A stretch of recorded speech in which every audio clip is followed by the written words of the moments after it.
Hey guys, welcome into the Morning Devotion. Thank you for joining me for another episode of the Morning Devotion.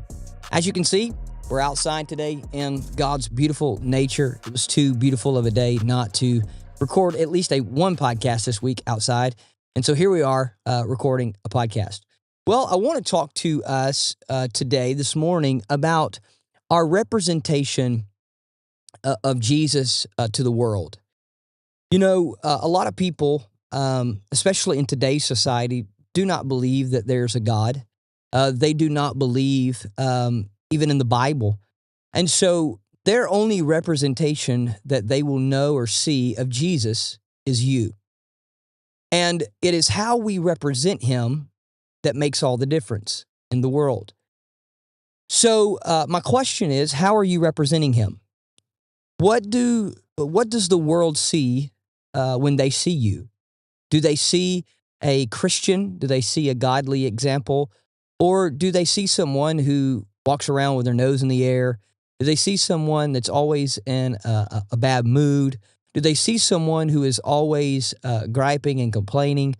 Or do they see someone who is real, who has bad days, but their bad days don't cause them to be inconsistent? They have good days, but their good days don't cause them to not be consistent. And so how are you representing Jesus to the world? When they see you, do they see him?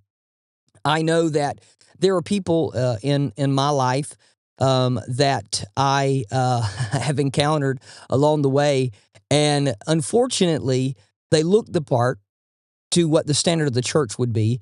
They seem to, if you see them on the outside, to be a believer in Jesus, but at the same time, their spirit, their attitude, the way they carry themselves does not portray, or is it inviting to want to know the Jesus they say that they serve.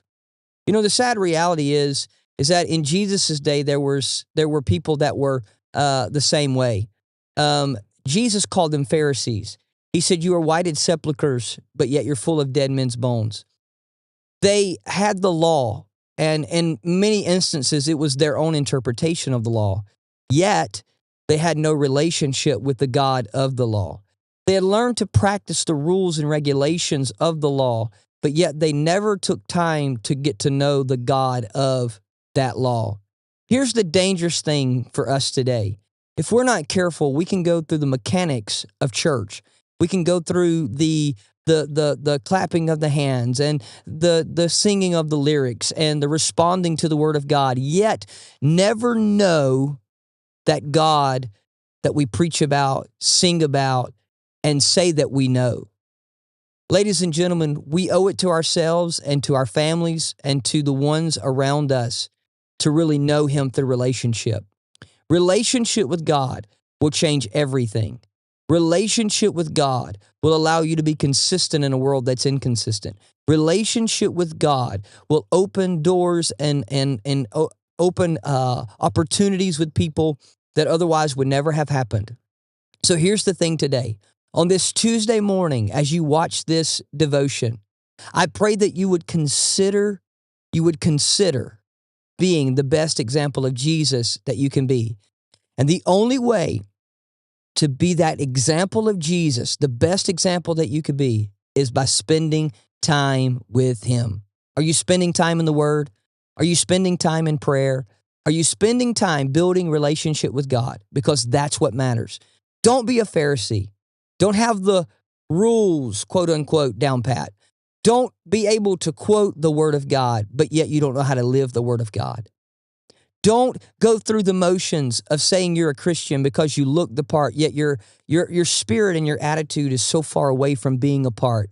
When you represent Jesus, or when you say you know Jesus and you are saved by him, let it not be just words you say, but let it be the actions that you live out in your life.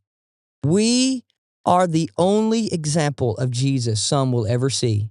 I pray that we can represent him well.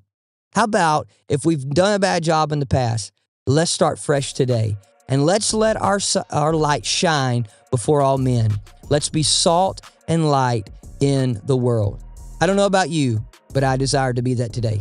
How about you come along with me and let's be the best examples of Jesus we can be.